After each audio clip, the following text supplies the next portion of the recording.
Good evening from Washington. I'm David Schuster. Keith Olbermann has the night off. Tens of thousands of Americans gathered here in the nation's capital over the weekend for a rally intended to return the country to the mindset it had on the day after the September 11th attacks.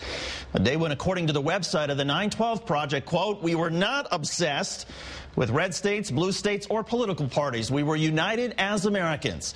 Our fifth story in the countdown, that was the stated goal anyway. The reality was something different.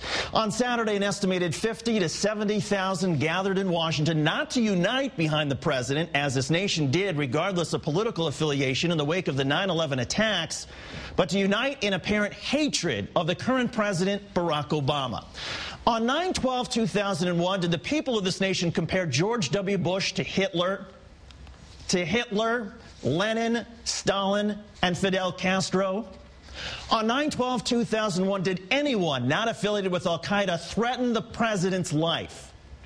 Did they denigrate the ancestry and skin color of President Bush while calling him a liar? How about a blood-sucking alien? Or an illegal alien? Or the devil?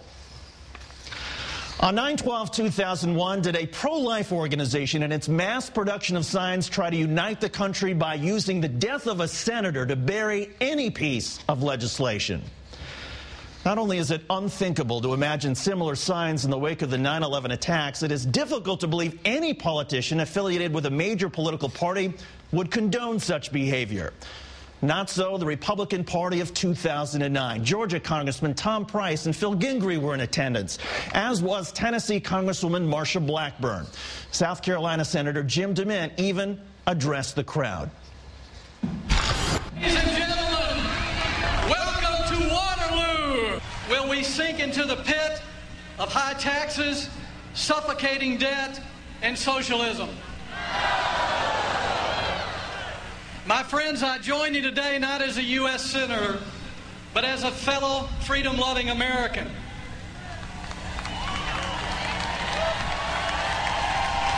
I'm not here to speak to you, but to stand with you.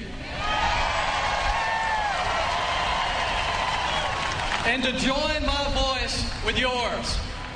It is time that the President and the Congress stop lecturing us and start listening to us.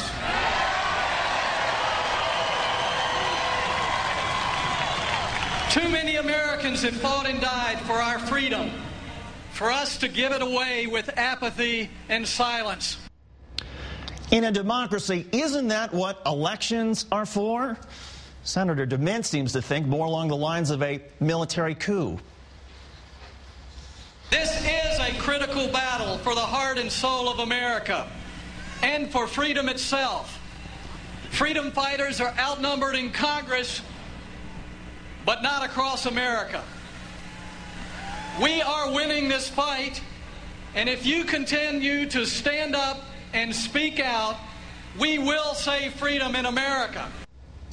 One man's saving freedom is another man's fomenting of hatred. Senator DeMint also claimed that the attendees were a cross-section of America. If by cross-section he meant white, whiter, and whitest. Speaking of which, a reminder of the Brain Trust who brought us Saturday's Intolerance Festival in the first place. We weren't told how to behave that day after 9/11. We just knew it was right. It was the opposite of what we feel today. Let us find ourselves and our solutions together again with the 9 founding principles and the 12 eternal values. This is the 9/12 Project. Are you ready to be that person that you were that day after 9/11 on 9/12? I told you for weeks, you're not alone. I am turning into a frickin' televangelist. Lots to talk about tonight with our own political analyst Howard Fineman, senior Washington correspondent for Newsweek magazine. And Howard, good evening. Good evening, David. Howard, the Republicans are not merely condoning the behavior of the fringe element of their party, but embracing it. A message of intolerance helps the Republican Party. How exactly? Well, it doesn't help them, and they're not all embracing it. But I'm sorry to say they're afraid to say so on the record. I talked to numerous Republicans today A lot of them are very upset at, for example, Joe Wilson, the congressman from South Carolina. A lot of them don't think somebody like Glenn Beck is doing the Republican Party any good. The Republicans need not just their core voters to thrive in the 2010 midterm elections, which they indeed may. They need independent voters in the middle, and there's a tug of war going on, David, between the desire of independents to support the Republicans over issues like the debt and the deficit, and the way some of the Republicans are behaving that repels those very independents. Well, speaking of, Senator DeMint told the crowd on Saturday and repeated today that the protesters were informed. Given what some of those signs had to say about the president, wouldn't that be fomenting hatred, if not violence? Well, they're at the very least looking the other way. And they're looking at the glass of tolerance half full, when in many cases there isn't even a glass, David. But what the Republicans I talked to today said was this.